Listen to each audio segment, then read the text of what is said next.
झारखंड प्रशासनिक सेवा के पदाधिकारी इन दिनों नाराज चल रहे हैं। रांची में एक प्रेस कॉन्फ्रेंस कर झासा ने जहां मांडर विधायक बंधु तिर्की और दुमका विधायक बसंत सोरेन के बयान पर आपत्ति जताई, वहीं इसे लेकर सीएम से मुलाकात की बात कही। कार्रवाई नहीं होने पर जनप्रतिनिधियों के बहिष्कार की बात कही गई। वहीं बिहार की तर्ज पर सोशल मीडिया से जुड़े कानून बनाने की मांग की गई। आईएएस को प्रीमियर सर्विस का दर्जा देने की मांग, समय पर प्रमोशन, अंचल में गार्ड में तैनाती की मांग और रेवेन्यू प्रोटेक्शन एक्ट बनाने की भी मांग सरकार से की गई।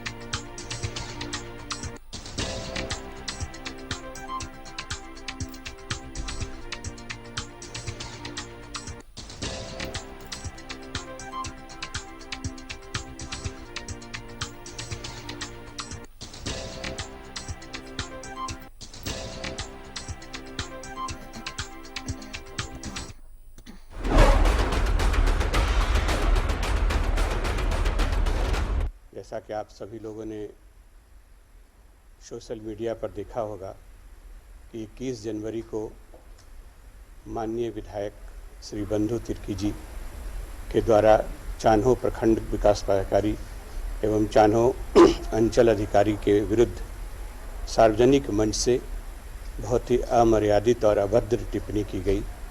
साथ ही एक निजी चैनल में भी उनके द्वारा प्रखंड एवं अंचल अधिकारियों के प्रति बहुत ही खराब शब्दों का प्रयोग किया गया। आपने यह भी देखा होगा कि 26 जनवरी को एक पॉलिटिकल कार्यक्रम में माननीय विधायक श्री बसंत सोरेन जी के द्वारा माननीय मुख्यमंत्री जी की उपस्थिति में प्रखंड विकास पदाधिकारी एवं अंचल अधिकारियों के प्रति बहुत ही खराब बातें की गई और अपने कार्यकर्ताओं को उकसाने वाली बातें कही गई। मैं उन बातों को रिपीट करने में भी हमें बहुत शर्म आ रही है कि हम अपने पदाधिकारियों के प्रति उन बातों को रिपीट करें। आज हमारे संघ के जितने भी पदाधिकारी थे, सभी लोगों में इस बात का बहुत ही दुख है और बहुत ही आक्रोश।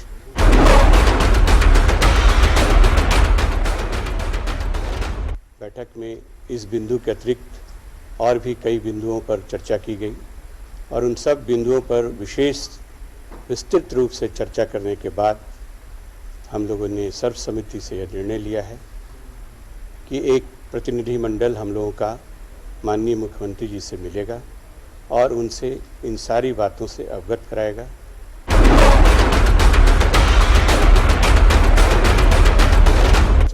हर एक जगह अगर सबसे ज़्यादा कोई काम करता है तो झारखंड प्रशासनिक सेवा के पदाधिकारी काम करते हैं, या आप लोग भी अनुभव करते होंगे।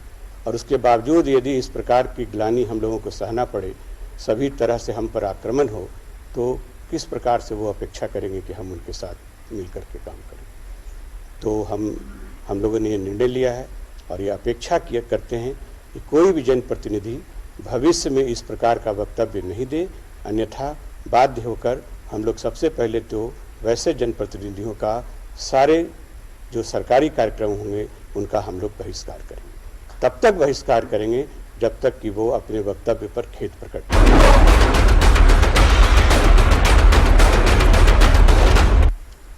आप देख रहे होंगे कि आजकल सोशल मीडिया पर, इंटरनेट के माध्यम से विभिन्न प्रकार से हमारे पदाधिकारियों पर लगातार तरह तरह के आरोप लगाए जा रहे हैं। आरोप लगाते किसी भी आप लोग सब मीडिया के हैं, मीडिया को पूर्ण अधिकार है, आप चौथे स्तंभ हैं हमारे लोकतंत्र के, आपको पूरा अधिकार है किसी भी चीज़ को उजागर करने का। पर मेरा आप सभी लोगों से विनम्र अनुरोध है कि किसी भी पदाधिकारी के विरुद्ध यदि किसी प्रकार का आपको प्रकाशित करना है या प्रदर्शित करना है कोई समाचार, तो उसकी तथ्यों की पूरी जाँच कर लें और इस प्रकार से नहीं प्रचारित करें कि उनकी सामाजिक प्रतिष्ठा को आँच आए, वो मानसिक रूप से प्रताड़ित हों। यदि आपके पास कोई साक्ष्य उपलब्ध है, आप निश्चित रूप से सरकार के समक्ष उस साक्ष्य को रखें। सरकार उस पर जांच उपरांत पदाधिकारी के विरुद्ध कड़ी से कड़ी कार्रवाई करे। संघ हमेशा सरकार के साथ हो। संघ कभी भी अपने दोषी पदाधिकारियों को बचाने का कभी प्रयास नहीं करती, न की है और न कभी करेगी।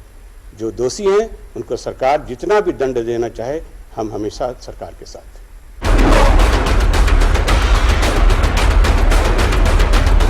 आपने देखा होगा कि अंचल अधिकारी हमारे जो हैं कांके उनको निलंबित कर दिया गया। मैं निलंबन पर कोई प्रश्न नहीं उठा रहा हूँ, लेकिन निलंबन जिस प्रकार से किया गया, उनका पक्ष नहीं लिया गया।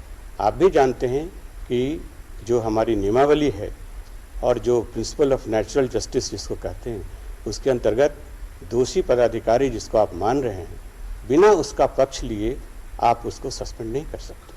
लेकिन इस मामले में जैसे कि मुझे जानकारी मिली है कि उनका पक्ष विभाग के द्वारा नहीं लिया गया और उनको निलंबित कर दिया गया है। हम इसका भी विरोध करते हैं और सरकार से अनुरोध करते हैं कि वो इसकी पुनः जांच करें, और यदि उनका पक्ष लेने के बावजूद भी सरकार समझती है कि उन्होंने कोई गलत काम किया है तो वो जरूर निलंबित करें।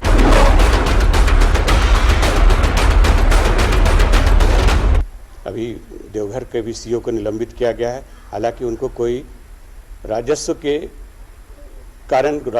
दोष के कारण निलंबित नहीं किया गया कार्यों के लिए, बल्कि उन्होंने जवाब नहीं दिया या वो मुख्यालय से बाहर हैं, इस आधार पर किया गया है। अब इस पर मैं अभी कोई विशेष टिप्पणी नहीं कर सकता हूँ, क्योंकि विशेष जानकारी उसकी मुझे अभी तक प्राप्त नहीं हुई है जिला स्तर से। अगर जिला इकाई इस संदर्भ में मुझे कोई विशेष जानकारी देगी, फिर हम सरकार के समक्ष इस बात को भी उठाएंगे।